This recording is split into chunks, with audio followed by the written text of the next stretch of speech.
Welcome, everyone, to the Crystal Starnes Show with your host, Crystal Starnes. Tonight, we have a special guest that's coming on our show, and his name is Dennis Mallen. Dennis is born and raised in New Jersey, and he is an actor and a producer for over 25 years. So let's welcome Dennis to the show.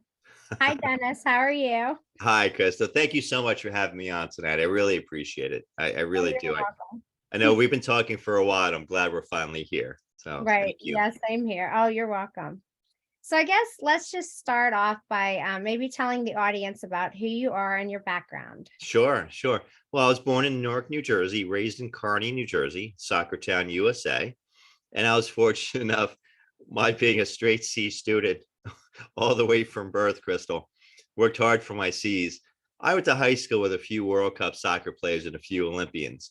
So as middle class as Kearney, Hudson County was, we pumped out a bunch of scholars. We pumped out a bunch of professional athletes. And it's interesting because I kind of look at it. I look back, and I still get together with a bunch of high school guys and gals every now and again because I live in Florida. And where does everybody come right now? Everyone's coming to Florida. But it's fun because we kind of reminisce. And this one friend of mine thinks I was a really smart guy back in the day. I wasn't a smart guy. I was definitely middle of the road. And of 300 people that graduated, I must have been 290. I wasn't that bad, but I was definitely kind of, up towards, the 300. But I just had fun. I was just a happy-go-lucky type of guy. I guess not, I'm not even gonna say mid-level athlete. I just enjoyed playing sports, hockey. I was on the rowing team and really just kind of went from there.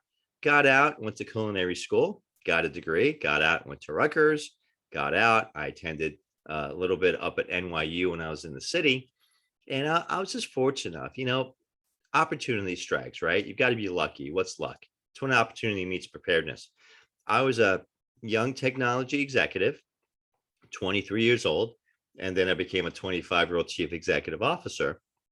And during the interim, I don't know if I got it from my mother or my father. I've always been the entrepreneur. I've always had multiple streams of revenue. So as I have a good full-time gig, working 24/7, I was able to carve out more time. It's a New York minute, right? So New York minute's like 20 seconds of that, and start acting.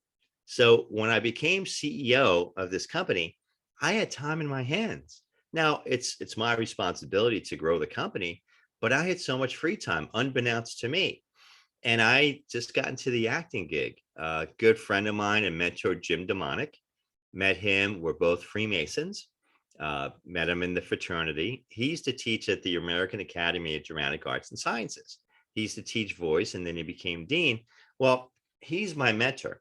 So imagine a straight C student, okay, going to Oxford and studying with a dean from Oxford.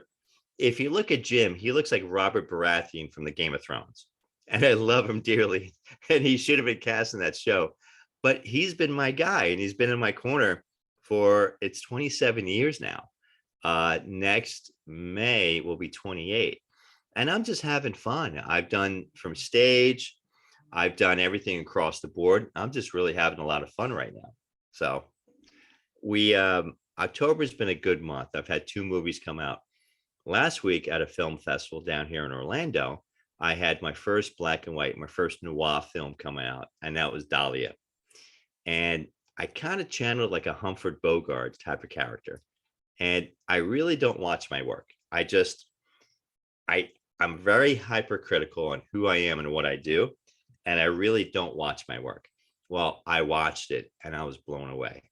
And that was done by Stephanie and Robbie Hawks. And I'm really excited about them. And it was just 2 actors. It was me and Andrew G. Johnson. And we just totally had a good time. We totally had fun. That's So awesome. thank you. So that was a black and white film. Can I call you back? I'm in the middle of a podcast. Bye. Sorry. No, that's okay. So that was a black and white film. Yes. That's awesome. I didn't realize that they still do those. Robbie, and I'm sorry about that. Robbie wanted to bring that genre, and that was his dream. And it was a horror, it was a thriller. I found myself driving a 1956 car.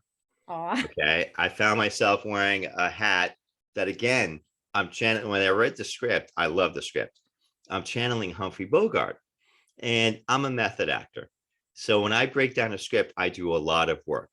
First off, every script that I have a chance to read, I'll read it a dozen times because I want to know how my part affects the entire arc, affects every character in the entire arc.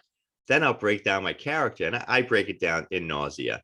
It's hysterical the way I break down the character, because I'll sit down with the writer and I'll say, well, Johnny Smith, he's an alcoholic, he's divorced twice, he's this, he's that, he's a Korean War veteran. And I'll just go back and forth, and the writer's going like this, like this. I'm like, have I missed anything? No, you pretty much got it. He's pretty much a loser. So it's funny.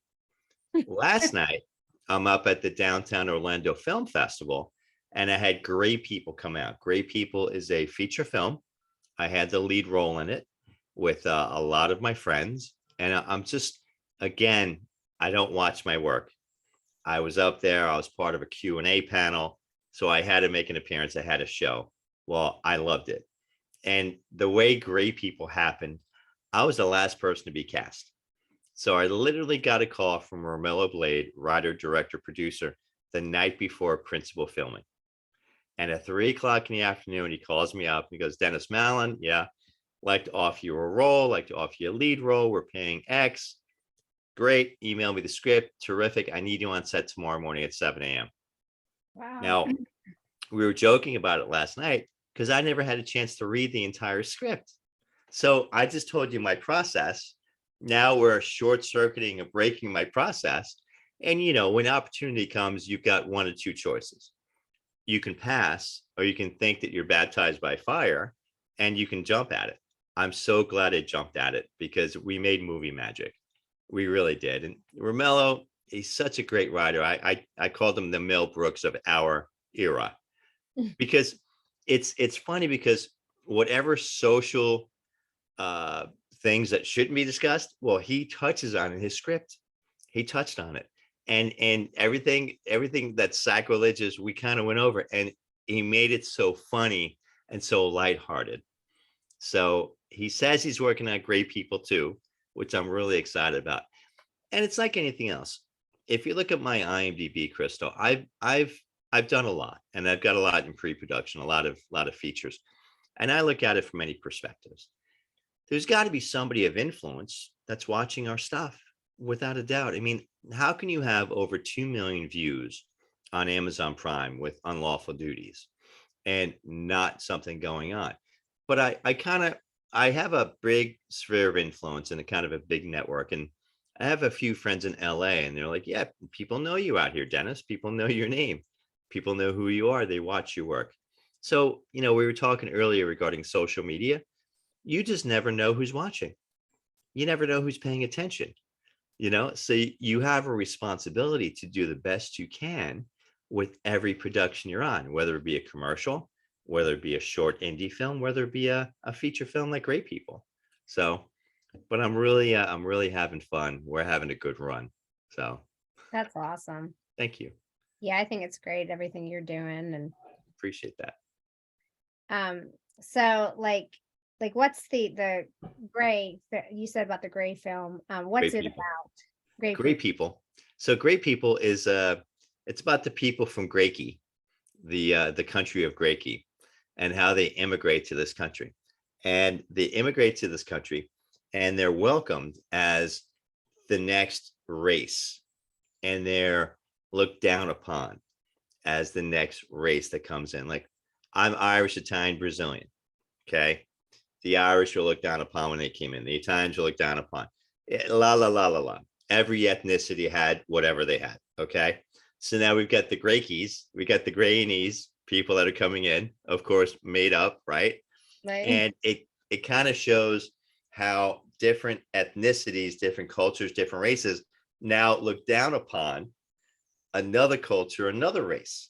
Mm-hmm. Okay. They're coming in now. They're the second class citizens. Okay. The people that were perceived as second class citizens now turn their nose up at them. So it's interesting. A lot of cultural what's the word I'm looking for? A lot of cultural issues are brought in, Mhm. and they touch on it with different things in this movie. Now, my character's name is Madoff. So I I'll let that go with the imagination. But it is interesting. I work for a company called Goldstein Enterprises. My good friend Don Larson was Bernie Goldstein in the movie. I worked with Don about a dozen times, so I was very comfortable kind of stepping into a role with someone I've worked with. But it kind of goes through the lives of Madoff, of Goldstein, of Janice, Maddie Gerard, our secretary. It goes through the gray people, Big Huffa, just different things like that. And our two leads, they're just hysterical. They're, one black guy, one white guy, and they can't find an opportunity. So they want to infiltrate this opportunity that it's not available to them. They need to portray something else to be available with this opportunity. So I think That's I gave enough away, but it is hysterical. I know Romello is working on a theatrical release right now, and he's working on a distribution plan. So I'm just excited. I'll let you know if yeah, if I want to if and watch when it comes that. out. Yeah, Yeah. I just it's exciting. I love what I do. I really do. I've got a passion behind it, and I rarely say no to different projects. So the more you keep pushing the ball forward, and it's like anything else. As an actor, I am an entrepreneur. I don't punch a clock. I don't get a weekly check. I need to move the ball forward every day. And there's a responsibility behind that. There's a responsibility, of course, to, me and mine, but also to the people I'm working for. And I take that to heart. I really do. If people today are going to go out and spend their hard-earned money to watch me do what I do what I'm blessed to do, well, it's my responsibility to give them the best and to put the best out there 28/7. And that's I really I feel that responsibility, and I take that responsibility because the producers expect it, your fellow actors respect it, and so does the crew. So it's pretty interesting when you're blessed to do something. You've got to feel the weight of it, and you've got to treat it like a business. It's show business, not show friends overall. Right. You're definitely a hard worker, and Thank like you. one of the things I guess you could tell the viewers is like what keeps you going, like what motivates you.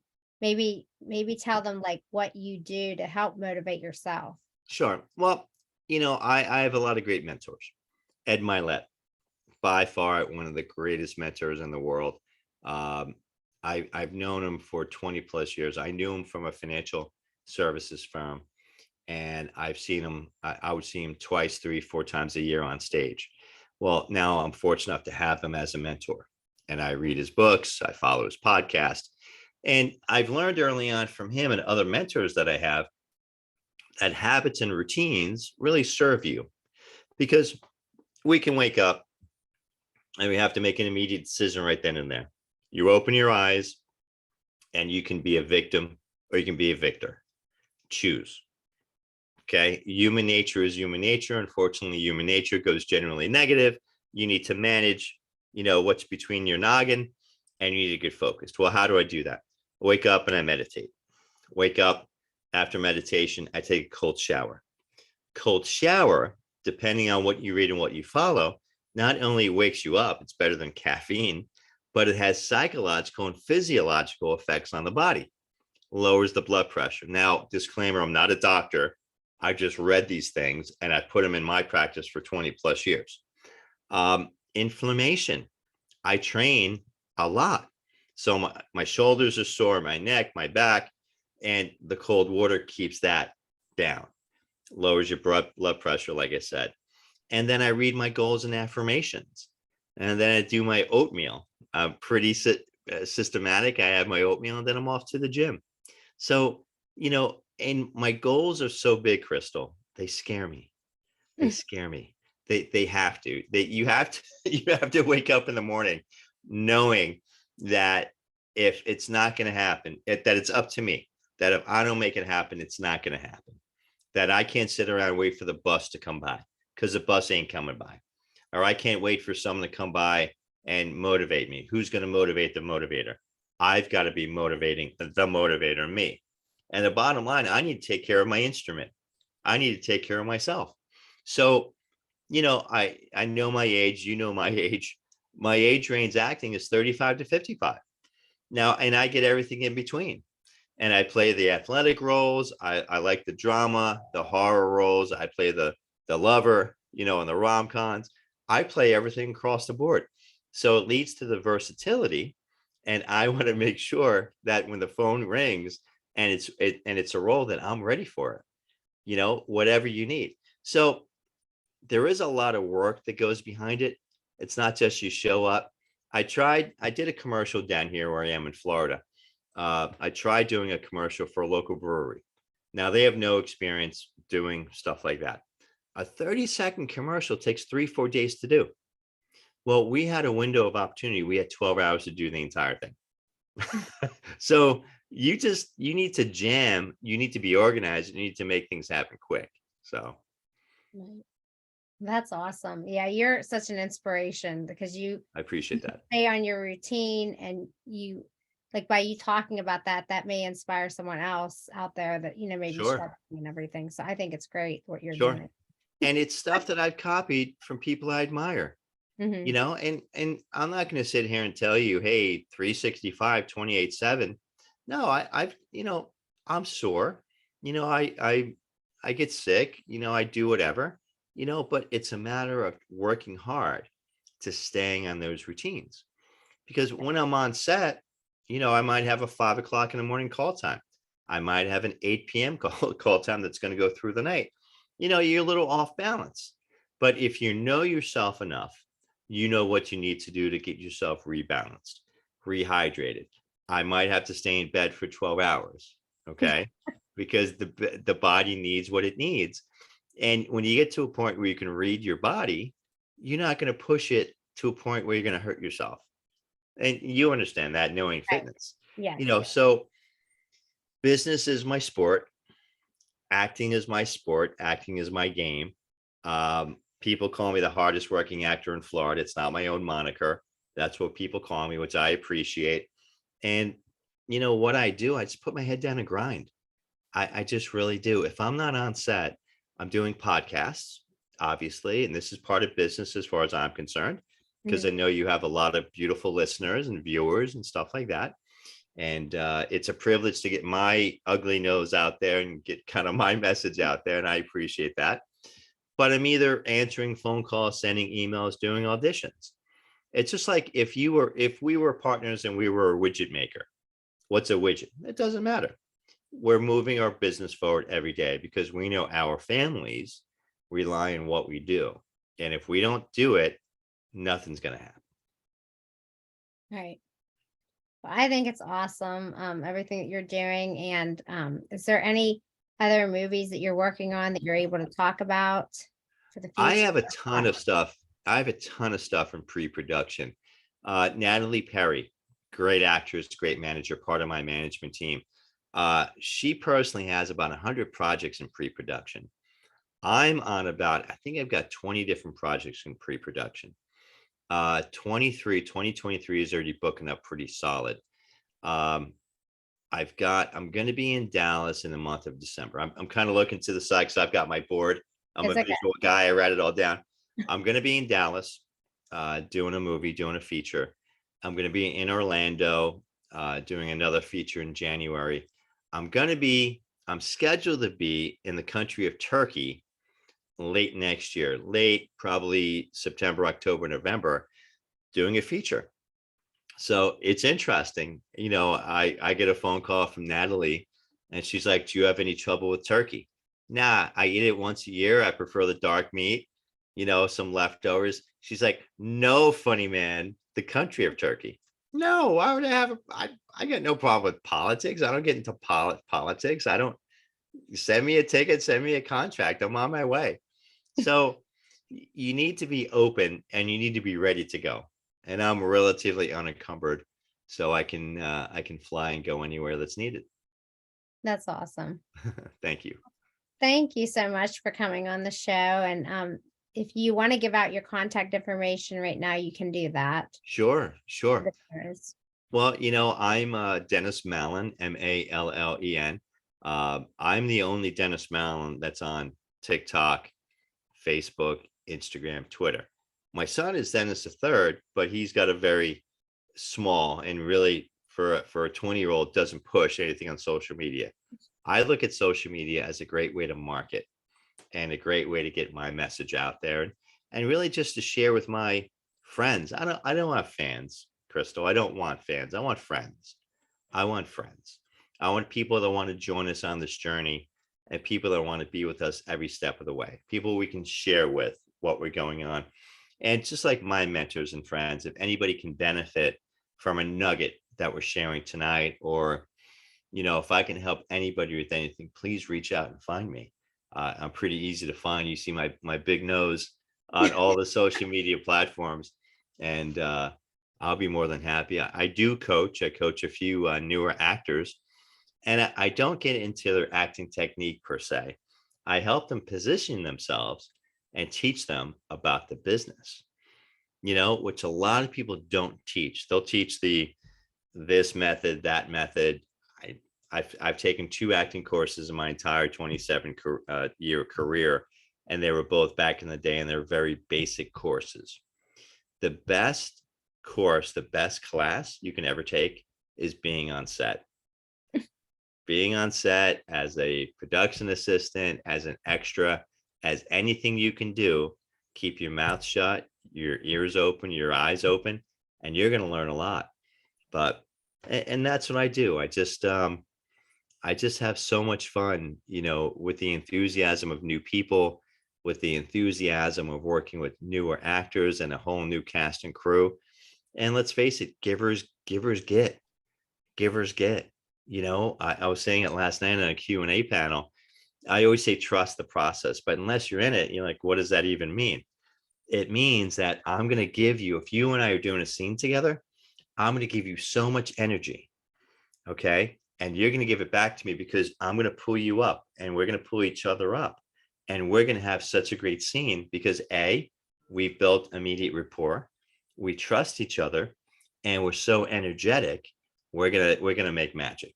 And that's what I really aspire to do every time I'm on set. And so far, so good. That's awesome.